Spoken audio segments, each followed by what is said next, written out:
Yo, what is up guys, Elviskin here. Welcome back to the Ravnica Allegiance pre-release primer.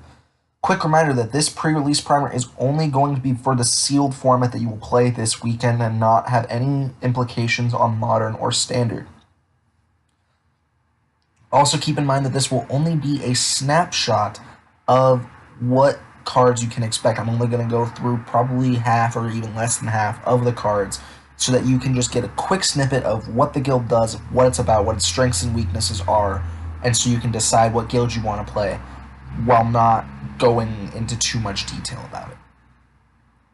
Today's our last guild. It is AZORIUS. AZORIUS is the blue-white guild centered around control and throwing and spell slinging and all sorts of stuff like that. AZORIUS's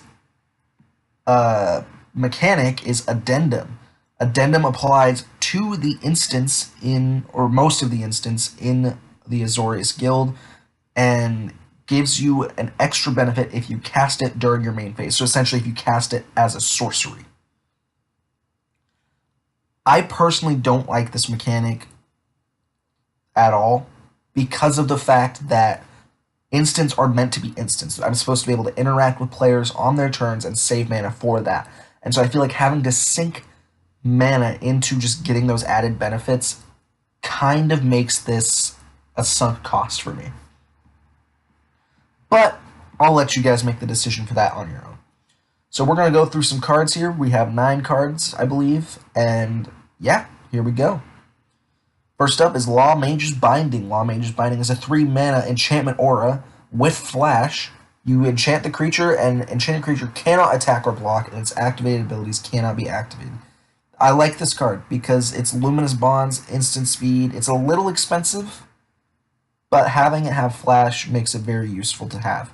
So I think this is a very good card. Printed at common, so if you can pull multiples of these, more power to you. I think this is a very good card and will be very good for sealed to get down some OP creatures.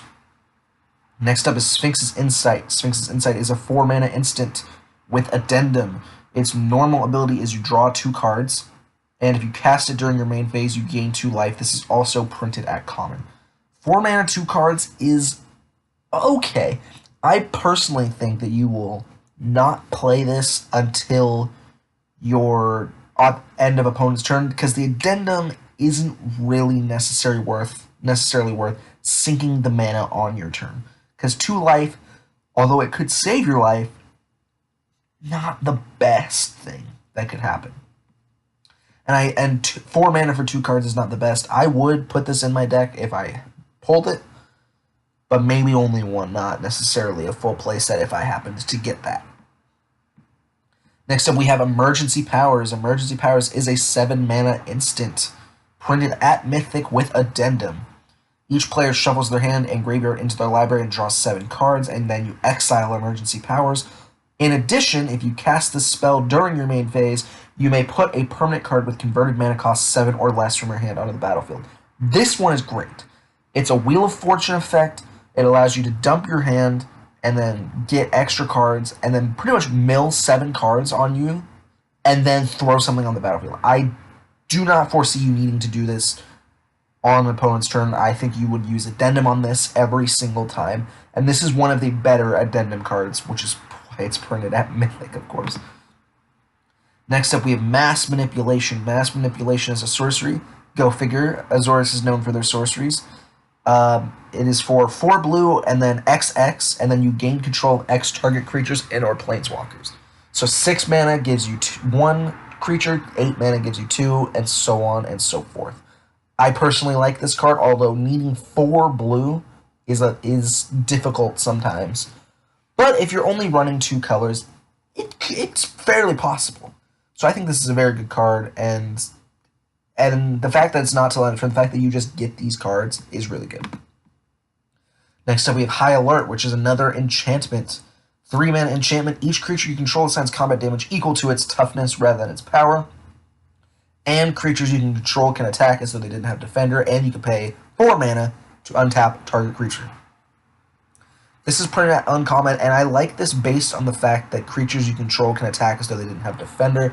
There are quite a few blue Defender creatures that very much benefit from this card existing, and if you can combo off with this, you're able to actually get a lot of good blockers out there that will kill creatures for very little mana. And so I think this is a very good value card, especially at uncommon. Next up, we have a split card. It is Warrant and Warden. Warrant is a 2 hybrid mana instant that allows you to put target attacking or blocking creature on top of its owner's library. And Warden is a 5 mana sorcery that allows you to create a 4/4 white and blue Sphinx creature token with flying and vigilance. I personally like Warden better, but Warrant also has its uses. I think out of all the split cards that we've gone over so far, I think this is one of the better ones. Because I do think that a 4/4 flying vigilance is an extreme amount of value for 5 mana. But also, you could use the Warrant as a combat trick to help you kind of cohesively just swing at your opponents and get in the best damage, really. Next up, we have a creature. Senate Guildmage is a 2/2 for 2. You can tap a white and tap it to gain 2 life, or you can tap a blue and tap it to loot, which is draw a card and then discard a card. I think this, printed at uncommon, has its uses. I think being able to loot your deck is always a given to be nice, especially for 1 mana. And so I personally like this card, especially if you can get multiple, it can kind of sift through your deck. Next up, we have another enchantment. Dovin's Acuity, 3 mana enchantment. When it enters the battlefield, you gain 2 life and draw a card. And whenever you cast an instant spell during your main phase, you may return Dovin's Acuity to its owner's hand. If you can pull a lot of instants in your deck, especially like even mono white instants and mono blue instants, there's a lot of them. And so you're able to play this card a lot of times, and that allows you to combo off and sift through your deck. And so I really do like this card at uncommon because of just kind of its value and its ease of use based on what you're likely going to be pulling if you play these 2 colors. Next up, we have another aura.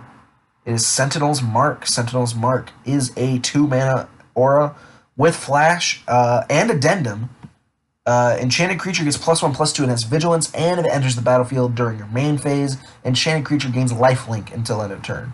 I think this is a very interesting card, mainly because of the fact that its addendum is very good, and I personally think that the real fun thing is that it has flash, and 2 toughness could mean all the difference for you. And that can be used as a very useful combat trick, not necessarily needing the lifelink. So that is all the cards that I would like to go over with this. The one thing you may notice of the cards I went over is that there's not a whole lot of Azorius creatures. You're really going to be relying on either pulling a lot of white creatures, a lot of blue creatures, or splashing out to either Simic or Rakdos, which I will not Rakdos, Orzhov, which I will discuss in a second, in order to make the deck work and not just get steamrolled by Gruul or steamrolled by Rakdos or really steamrolled by anything with creature-based effects. So let's talk about splashing. With this deck, you can splash green for Simic. I like green for Simic in this deck because you get some ramp and you get access to the mono green creatures, which are very good and will help you kind of create a board state while you're attempting to combo off with your instant and sorcery-based combos. Alternatively, you can splash black for Orzhov, which is also very good, although I would use it mainly for the creatures. The thing with Orzhov is that Orzhov has a lot of life gain, but this AZORIUS also has a lot of life gain, so I feel like comboing off kind of creates too much of one thing, but that's just up to you, really, and that's based on what you pull. But the afterlife mechanic with this deck is fairly useful in order to just get creatures on board, and so I think going Simic or Orzhov really will help you with that. So that is it for the AZORIUS primer. That is all the guilds. Hopefully you have seen all 5 of these videos and have been able to learn and decide what guild you want to get them. If you have any questions, feel free to leave something in the comments or shoot me a tweet on Twitter. And yeah, happy planeswalking, guys. Good luck this weekend.